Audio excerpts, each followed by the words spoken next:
Uhawe ikaze mu kiganiro inyigisho za Bibiliya. Muri iki kiganiro tugenda turaba ibice by'ivyanditswe muri Bibiliya yera ijambo ry'Imana, tukarimbura insiguro yavyo. Ni ikiganiro gitanga inyigisho z'ivyanditswe vyera mu kiringo c'imyaka 5. Inyuma y'icigwa turaguha inomero woturonderako igihe wogira ico ugomba guterera canke kubaza. Kaze twumvirize kandi twigishwe. Mugenzi uteze amatwi ikicigwa c'inyigisho za Bibiliya, ndakuramukije amahoro y'umwami wacu Yesu Kristo abane nawe. Uri kumwe na Pastor Samuel Nsabimbona sanzwe ndakigushikiriza.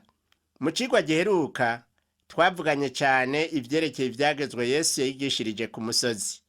Muri ivyo vyagezwe twabonye ko atari coroshe kuvyitondera umuntu akoresheje inkomezi ziwe, kiretse uri muri Kristo Yesu akaba afise ukugororoka gusumba uko abafarisayo n'uko abanyabwenge b'ivyanditswe.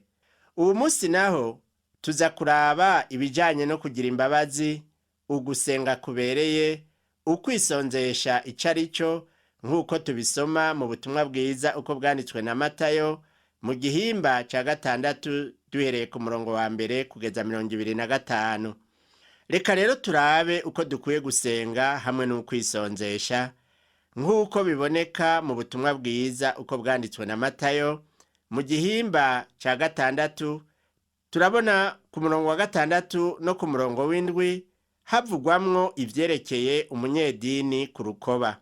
Mu gusenga kwiwe abomboranya amanwa, yiyumvira ko yumvigwa kubw'amajambo menshi, kandi akisonzesha yigiriwe no kwiyoberanya mu maso ngo abonwe n'abantu ko yisonzesheje. Mu gihimba ca 5 cyo mu butumwa bwiza uko bwanditswe na Matayo tukaba twarabonye ko havugwamwo ivyerekeye ukugororoka kw'abantu b'Imana bari mu bwami bwayo, bategerezwa kuba bafise ukugororoka gukwiye gusumba uko abafarisayo n'uko abanyabwenge b'ivyanditswe, kandi ivyo bikaba bishobokera gusa uwizeye Kristo. Imana yaduhamagaye ngo tuyikorere.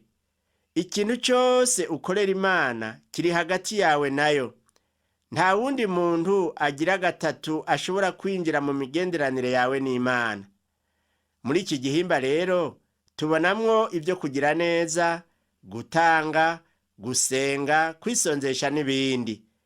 Nta wundi muntu akwiye kubona ko wisonzesheje canke uri kuragira neza. Ubu naho turabe igituma dutanga n'uburyo dufasha abakene. Umwami wacu Yesu Kristo avuga ibyo gukora ibyiza canke gufasha imbabare. Ibyo ko ari ibikorwa by'umubiri.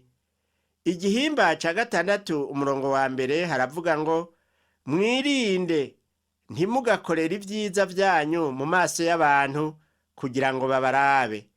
Nimwagira mutyo ntimuzogira impera kuri so mw'ijuru. Yesu yatanze impanuro zibereye umukristo wese. Naho ibi vyagezwe bizokora mu gihe c'ubwami bwa Yesu Kristo, wewe nanje twobikurikiza, tugakurikiza izi mpanuro zo gutanga. Mu gihimba ca 6 umurongo wa 2 haravuga ngo niwagira ubuntu ntuzuvugisha inzambi imbere yawe nk'uko indyarya zikora mu masinagogi no mu nzira ngo bashimwe n'abantu. Ndababwira ukuri, baramaze guhabwa impera zabo. Igihe abafarisayo baba bagomba guha ikintu umworo, bagenda mu mahwane y'amabarabara i Yerusalemu bakavuza ingoma. Igituma bavuza ingoma kwari uguhamagara aboro n'abakene ngo bahurire hamwe kugira ngo babahe imfashanyo. Baja mu mahwane y'inzira kugira ngo abandi bose babone ko bakora ibikorwa vyiza. Hari aho wowe uzi abakristo bakora bene uko uwo munsi igihe bagomba gufasha umworo? Umwami Yesu yavuze ko abafarisayo bakora gutyo bamaze guhabwa impera zabo. Mbega none impera yabo ni iyihe? Kubera ko mu gufasha abakene babanza kuvuza inzamba, abantu benshi bakaza kuraba ingene bafasha, bakabikora ngo banezereze abantu. Impera yabo n'abo bantu baza kubaraba mbere bakanabashimira ngo mwakoze neza. Ugutanga kwabo ntikuri hagati yabo n'Imana. Mbega none dutanga ngo dushimwe n'abantu canke ngo dushimwe n'Imana? Mu myaka 5 iheze, umupasitori umwe yasabye kuja kubafasha kurongora ibikorwa byo gutororokanya amashikanwa yo kubaka urusengero. Tugeze mu rusengero, bambwiye ko nkwiye guha uburyo umuntu wese ngo avuge ayo yatanze. Nk'akarorero, bambwiye guhagurutsa no kubaza uwatanze amafaranga angana 150. Naciye mbaza uwantumiye nti ni kubera iki mutanga amashikanwa muri ubwo buryo? Mugenzi uri kuranyumviriza, nagomba kukubwira ko gutanga bene uko arico kimwe no guhagarara mu mayira abiri ukavuza ingoma maze abantu bakaza kuraba ingene utanga. Hari abandi bantu mu gutanga bakoresha sheke, ni ukuvuga za mpapuro zo mu mabanki. Nagiye gusigura mu ishengero rimwe, hanyuma imbere yuko ntangura gusigura, umunyashengero waho yari yampaye sheke y'amafaranga 8,000. Icatumye ampa iyo sheke kwari kugira ngo ninasigura nze kuvuga nti naka yampaye sheke y'amafaranga 8,000. Iyo sheke narayakiriye, ariko sinigeze mvuga ko naka yampaye sheke ingana gutya. Uwo mugabo rero byaramubabaje gose, kuko ntavuze mu ikoraniro ry'abantu ngo naka yampaye amafaranga angana n'8,000, kuko yagomba ko abantu bumva ko yafashije umusiguzi. Mugenzi, gutanga biri hagati yawe n'Imana. Hagize uwundi muntu aja hagati agira gatatu, nta mpera uronka mu ijuru, kuko gutanga kumeze gutyo nico kimwe no kuja mu mabarabara ugasemerera abantu bakaja kuraba. Hari abandi bantu batanga ngo bitirirwe ikintu kinaka. Akarorero, kw'ishure nize ko bagombye kubaka umunara. Abakuru b'ishure babwira abanyeshure bati, uzotanga amahera menshi y'uwo munara azoca yitirirwa uwo munara. Abanyeshure barasiganywe, baratanguranwa, barahiganwa gutanga gutyo. Ni nka kumwe kw'abafarisayo, ntaco bimaze imbere y'Imana. Yesu rero atubwira ati, ariko weho niwagira ubuntu, ntumenyeshe ukubafu kwawe ico ukuryo kwawe gukora, kugira ngo ubuntu bwawe bugirirwe mu mpisho, kandi so abona ibihishijwe azoguhera. 34 harerekana yuko igihe ugomba kugira ubuntu udakwiye kubugira ngo werekane kuri kurakora neza. Umwami Yesu avuga ati, niwagira ubuntu ntumenyesha abandi ico ukoze, kuko so wo mwijuru abibona. Aho niho uzoronka impera yo mwijuru. Ubu naho reka turabe impanuro Yesu yatanze ijanye no gusenga kubereye. Mu gihimba ca 6 umurongo wa 5 haravuga ngo, iyo musenga ntimukabe nka za ndyarya, kuko bakunda gusenga bahagaze mu masinagogi no mu mayira abiri, ngo biyerekane imbere y'abantu. Ndababwira ukuri, bamaze guhabwa impera zabo. Yesu Kristo yakoresheje amajambo akomeye cane ngo ntimuze mube nka za ndyarya, kuko bafise impera zabo. Basengera mu mahwane y'amabarabara ngo babonwe n'abantu. Mu mashengero menshi hari abakristo basigaye bambara ugusenga ngo abantu bamenye ko naka ari umusenzi. Sindiko ndagwanya ugusenga na gatoya, kuko ni igikorwa ciza c'Imana. Ariko hari abantu bafise ingeso yo kugomba kwishira hejuru. Iyo ufise ingabire yo gusenga, ukwiye gukoresha amajambo meza, amajambo yiyoroheje. Ariko hari n'abasenga mu makoraniro bafise agatima ko kwiyumvira ko bazi gusenga. Umuntu wese asenga gutyo afise impera yiwe. Impera yiwe nayo ni harya agomba kubonwa n'abantu.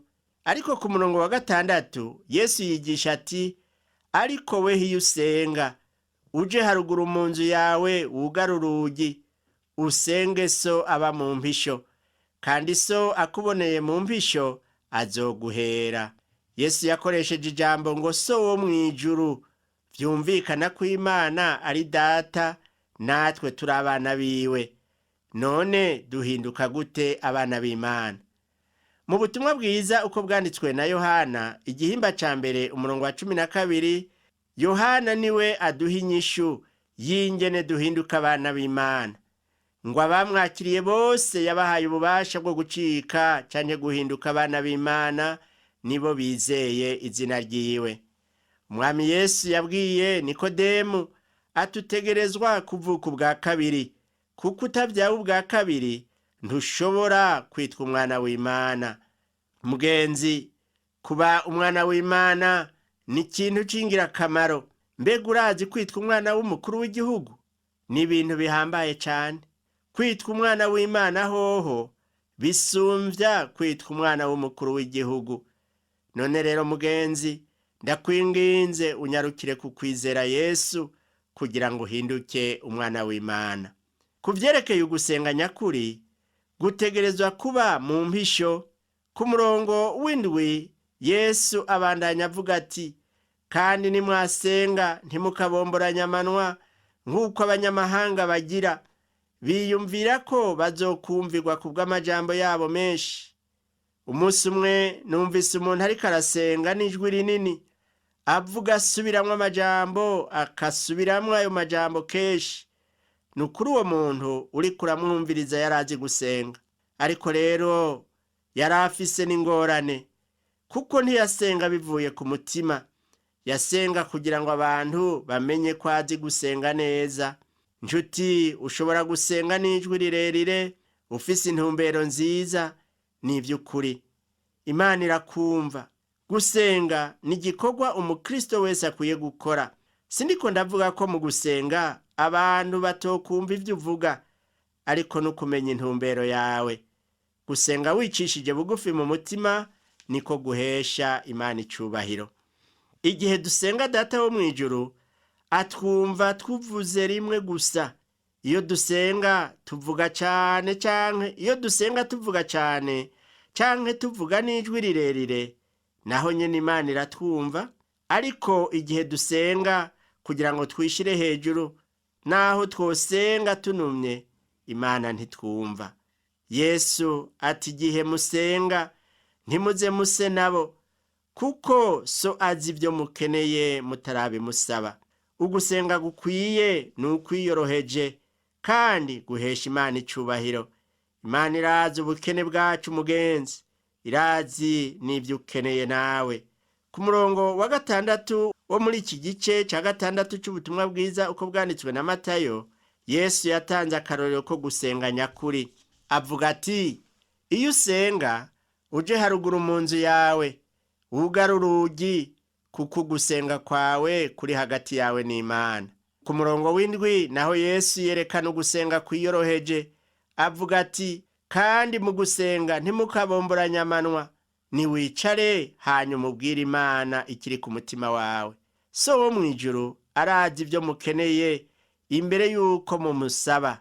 Ariko naho Data azi ivyo dukeneye, agomba ko tubimwiganira twicishije bugufi imbere y'umusaraba w'umwana wiwe Yesu Kristo.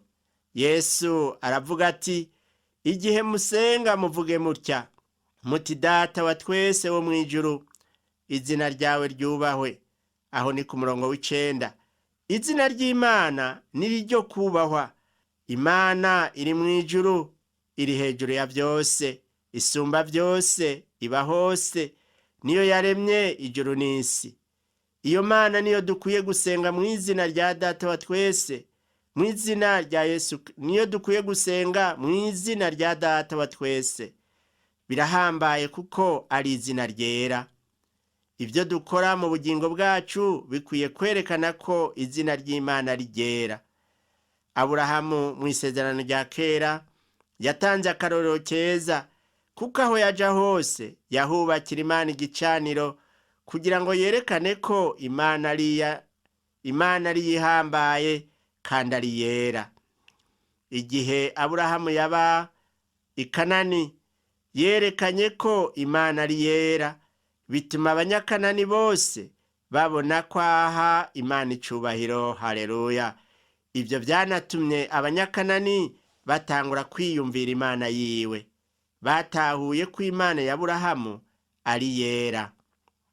Nico gituma umwami Abimeleki w'i Kanani yabwiye Aburahamu ati, Imana iri kumwe nawe mu byo ukora byose. Abaheti babwiye Aburahamu bati, uri umwami ahambaye muri twebwe. Ibi byose babivuga kuko yakorera Imana yera. Izina ry'Imana ryagizwe iryera mu gihugu cy'i Kanani kubera Aburahamu. Isengesho ry'umwami wacu Yesu Kristo ribandanya ku murongo w'10 rivuga ngo, ubwami bwawe buze, ibyo ugomba bibe mu isi nk'uko biba mu ijuru. Ubwami Matayo avuga hano ni ubwami buzoshingwa na Yesu Kristo niyagaruka ubugira kabiri. Ku murongo wa 11 ngo, uduhe ibyo kurya dukwiranye uyu munsi. Iri sengesho n'akarorero k'amasengesho yacu, mugabo igihe dusenga bivuye ku mutima, gusenga nk'uko byerekana ko ugomba kuganzwa n'Imana muri byose. Imibiri yacu irakeneye ibyo kurya, kandi indya zitangwa n'Imana ku munsi ku munsi. Mwibuke yuko Abisirayeli bandura manu ikwiranye n'umunsi, niko natwe dukwiye kugaburirwa n'Imana.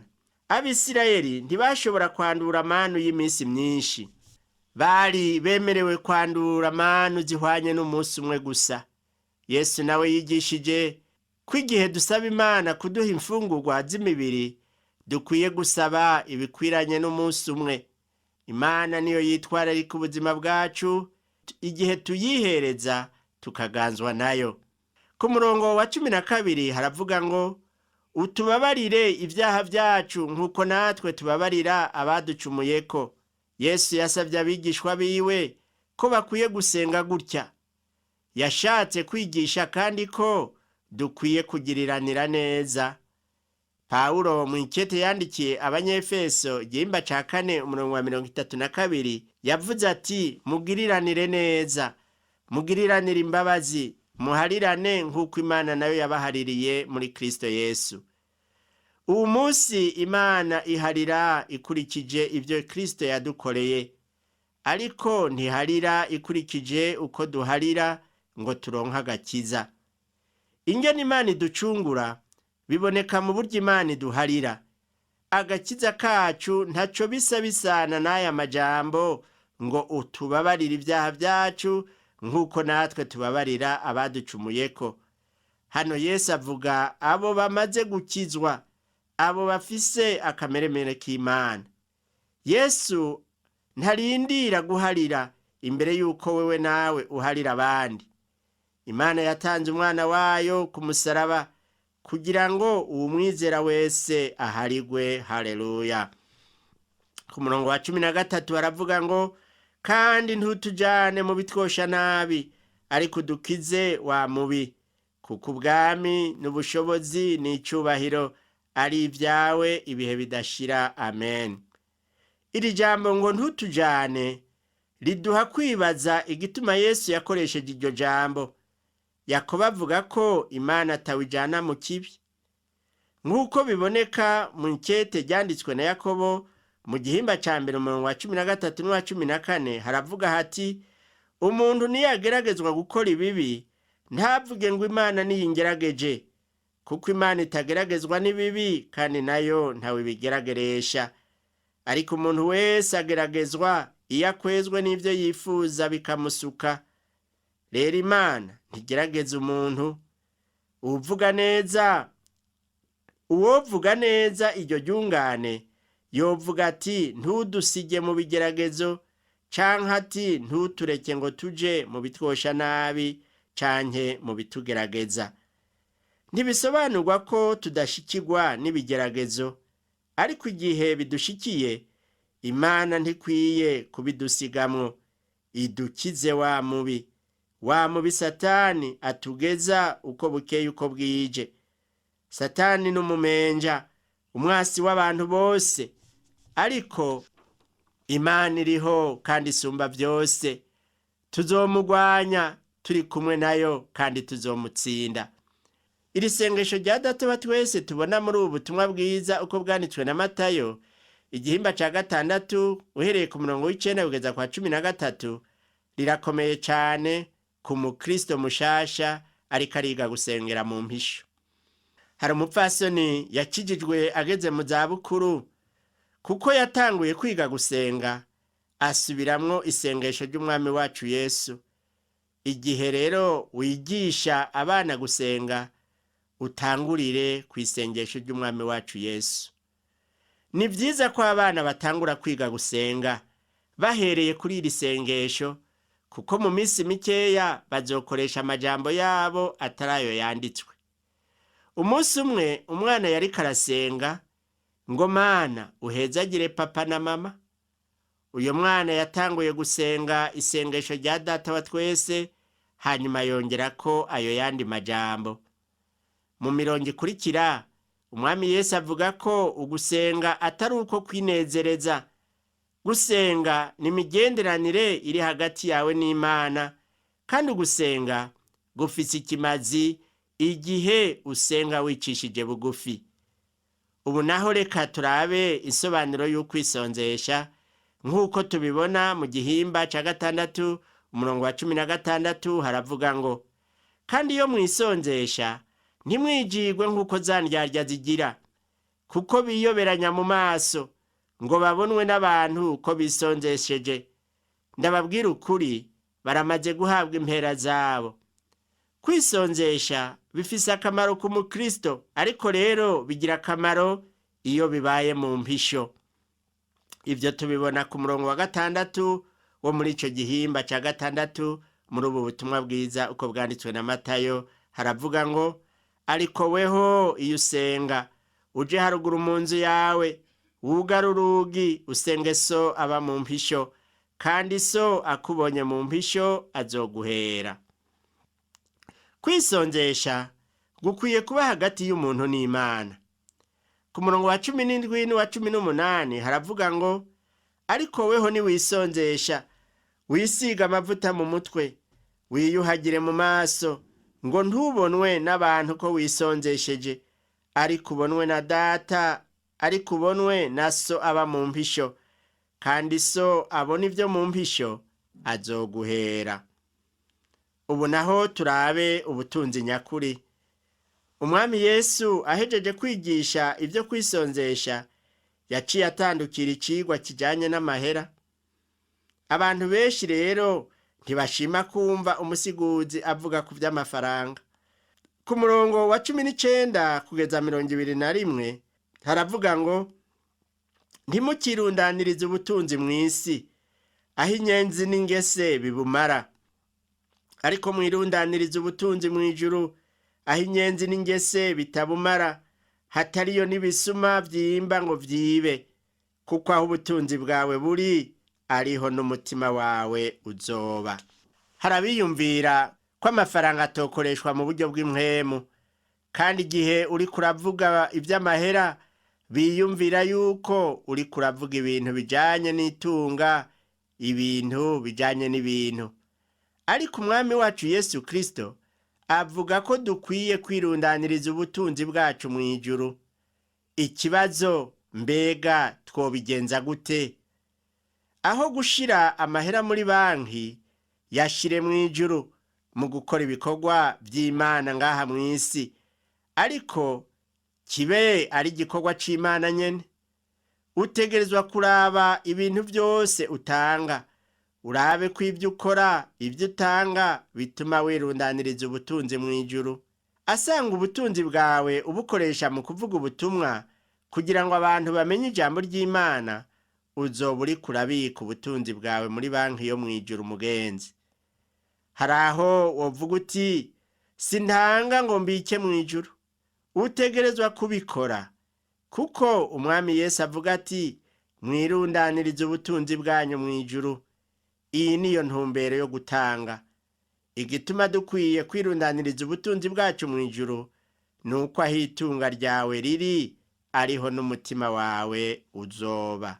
niwashira ubutunzi bwawe mu ijuru uzokwiyumvira cyane iby'ijuru, ariko ubutunzi bwawe nibwaba bwinshi mu mabanki yo ku isi uzoguma wiyumvira kuri ayo mabanki ugumane umutima uhagaze.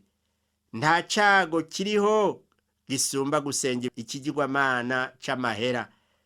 Mugenzi utwumviriza, mbega ubutunzi bwawe ububitse hehe? Mbega buri muri banki yo mu ijuru canke buri mu mabanki yo ngaha ku isi?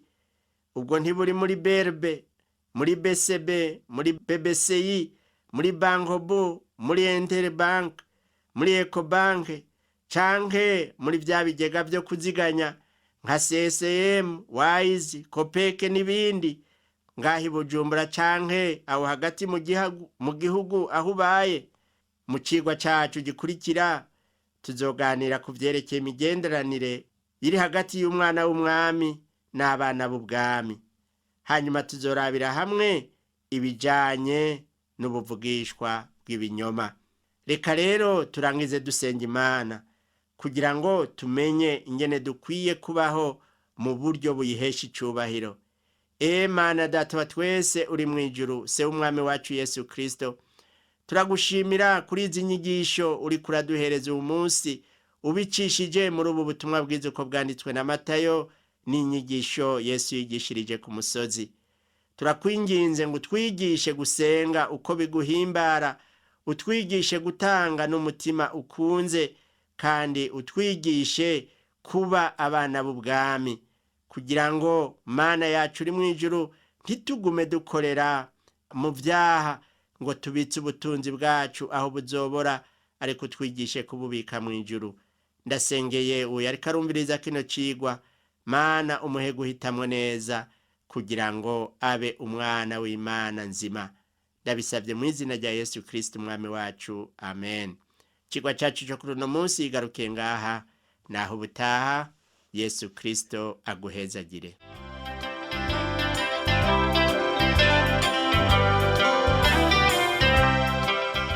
Wakoze kumviriza icigwa c'ijambo ry'Imana c'uyu munsi. Ushobora kumviriza n'ibindi biganiro by'inyigisho za Bibiliya canke ukabikwega kuri uru rubuga rwa interinete rukurikira: http utuburungu tubiri uturongo tubiri duhengetse ttb akaburungu twr org.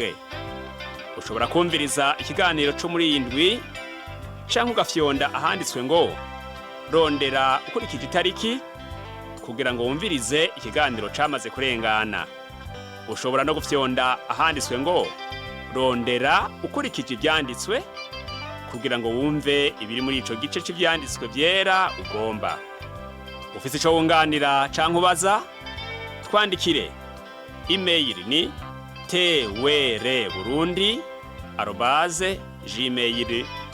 twr@gmail.com. Ushobora kandi kudusanga kuri Facebook yitwa TWR Burundi. Ushobora no kutwakura kuri iyi telefone yo mu biro. Inomero ni 22 24 26 57 mu masaha y'akazi. Canke kuri telefone ngendanwa inomero ni 69 67 12 77 79 74 19 93. Udusanga kandi kuri Whatsapp nimero ni 79 38 71 99.